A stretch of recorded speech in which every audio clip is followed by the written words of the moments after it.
Finally my dream car. Sir आपका down payment 1 lakh होगा। यार ये पैसे मैंने मार्केट में क्यों ही डाले। देखो यहाँ प्रॉब्लम मार्केट नहीं था, प्रॉब्लम ये था कि राज ने अपनी कार के पैसे को भी मार्केट में डाल रखा था, ये सोचकर पैसे थोड़े और बढ़ जाएंगे। और ऑनेस्टली ये मिस्टेक हम में से बहुत सारे लोग करते हैं, क्योंकि हमें हर जगह सेम एडवाइस मिलती है, लॉन्ग टर्म इन्वेस्ट करो, 20 से 25 साल का SIP सेट करो, फिर देखो कंपाउंडिंग का मैजिक।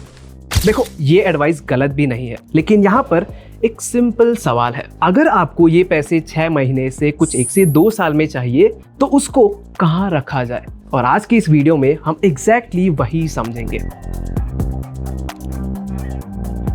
हम बात करेंगे कुछ ऐसे ऑप्शंस के बारे में जहां पैसे निकालना इजी हो, रिस्क यूजुअली लो हो या फिर ना के बराबर हो, और रिटर्न्स भी आपकी टाइमलाइन के हिसाब से थोड़ा सेंसिबल हो। ऑल्सो मेक श्योर आप इस वीडियो को एंड तक जरूर देखिए, क्योंकि हम कुछ ऐसे ऑप्शंस के बारे में भी बात करेंगे जहां थोड़ा सा एक्स्ट्रा रिस्क लेने पर आपको रिटर्न्स थोड़े और बेटर मिल सकते हैं। अब मैंने ऑफिस में कुछ लोगों से एक सिंपल सा सवाल पूछा। Hey, hi Sham. Hey, hi.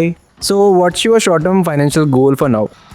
For now, I'm planning for a trip Bangkok and Thailand in next 6 months. For now, मैं इमरजेंसी फंड बिल्ड कर रहा हूँ। To get the latest iPhone. Yeah, I'm going to invest in my new car. I want to buy gold. Foreign trip in next 6 months. I want to buy a bike. यहाँ goals सबके अलग अलग थे। फिर मैंने एक और सवाल पूछा उनसे। Okay, so where are you investing funds for that? Mutual funds. In liquid funds. I can say mutual funds is my priority right now. I'm investing there. Yeah, I'm investing in SAP.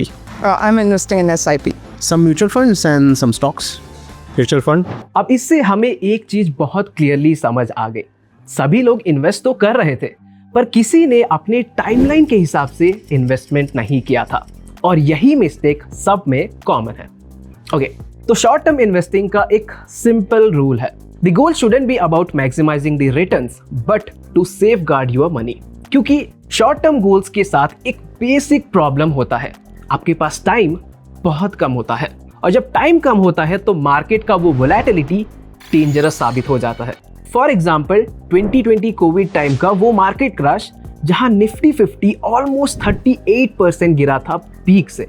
अब imagine करो अगर उस time आपका wedding fund equity में होता और आपका शादी कुछ 6 महीने बाद होती, तो यहाँ क्या आपको रिकवर करने का टाइम मिलता? नहीं। इसीलिए शॉर्ट टर्म पैसे को थोड़ा सा अलग ट्रीट करना पड़ता है, उन्हें ऐसे जगह रखना होता है जहां सेफ्टी और लिक्विडिटी दोनों मिल जाए आपको। चलिए अब आगे बढ़ते हैं और देखते हैं वो कुछ investment instruments where you can consider investing for your short term goals. तो सबसे पहला और सबसे बेसिक ऑप्शन है सेविंग्स अकाउंट।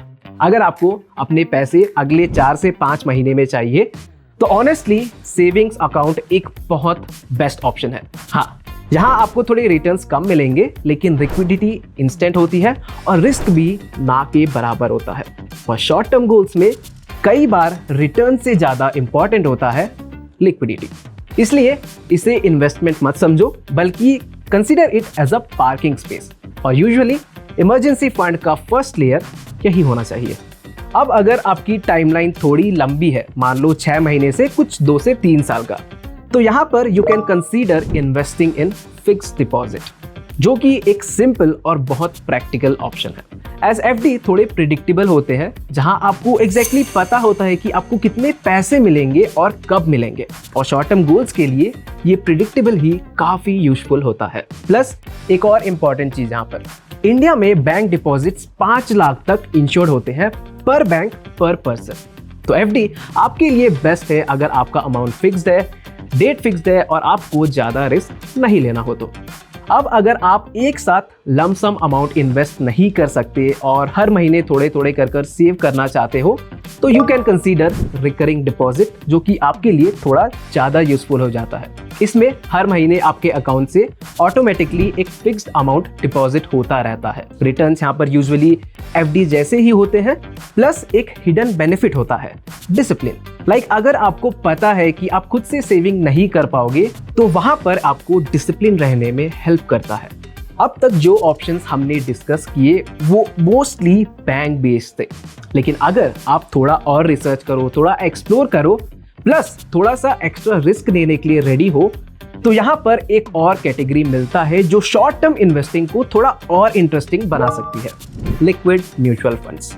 अब ये funds mainly short term debt instruments में इन्वेस्ट करते हैं, जैसे कि ट्रेजरी बिल्स, कमर्शियल पेपर्स और शॉर्ट टर्म बॉन्ड्स में। अगर हम यहाँ पर लिक्विडिटी की बात करें तो यूजुअली हमें फंड्स नेक्स्ट वर्किंग डे तक मिल जाते हैं। प्लस अगर हम थोड़ा हिस्टोरिकली भी देखें तो लिक्विड फंड्स का रिटर्न सेविंग अकाउंट से थोड़ा ज्यादा बेटर रहा है। और यहाँ पर एक और इम्पॉर्टेंट बात जो कि नोट करने वाली है कि लिक्विड फंड्स का रिटर्न गारंटीड नहीं होते हैं, लेकिन हाँ, इनकी वॉलेटिलिटी इक्विटी या फिर स्टॉक मार्केट के कंपैरिजन में काफी लो होता है। इसलिए इमरजेंसी फंड्स का सेकेंड लेयर यहाँ पर पार्क किया जा सकता है।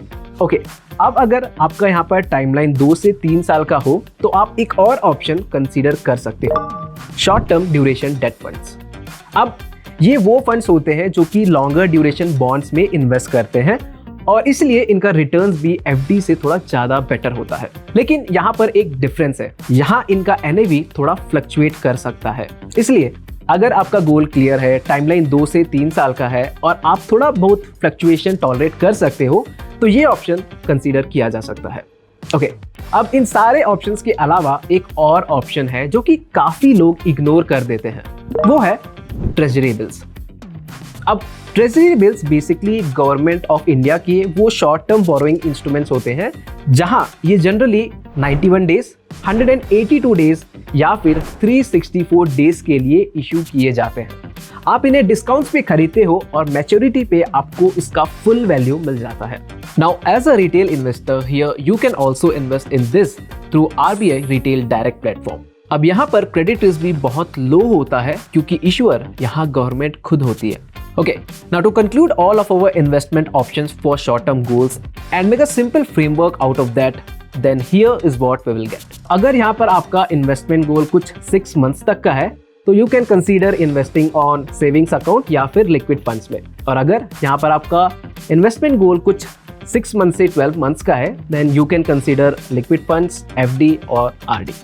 अगर आपका investment duration कुछ 1 to 3 years का है, then you can consider investing on FD, RD, short duration funds और treasury bills। तो यहाँ पर बस एक सिंपल सा रूल याद रखो, शॉर्ट टर्म पैसे को वोलेटिलिटी से बचाना है। अब ऐसा नहीं कि आप हाईएस्ट रिटर्न के चक्कर में आप उस पैसे को हाई रिस्क मार्केट में डाल दो, क्योंकि लॉन्ग टर्म इन्वेस्टिंग आपको वेल्थ बनाकर देती है, लेकिन शॉर्ट टर्म प्लानिंग लाइफ को स्मूथ बनाती है, प्लस आपको उन छोटे बड़े गोल्स को टाइम पे अचीव करने में हेल्प भी करती है।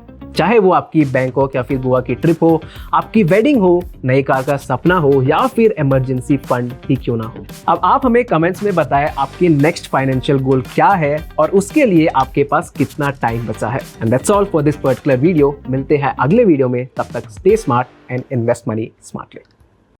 Investments in security markets are subject to market risk. Read all the related documents carefully before investing.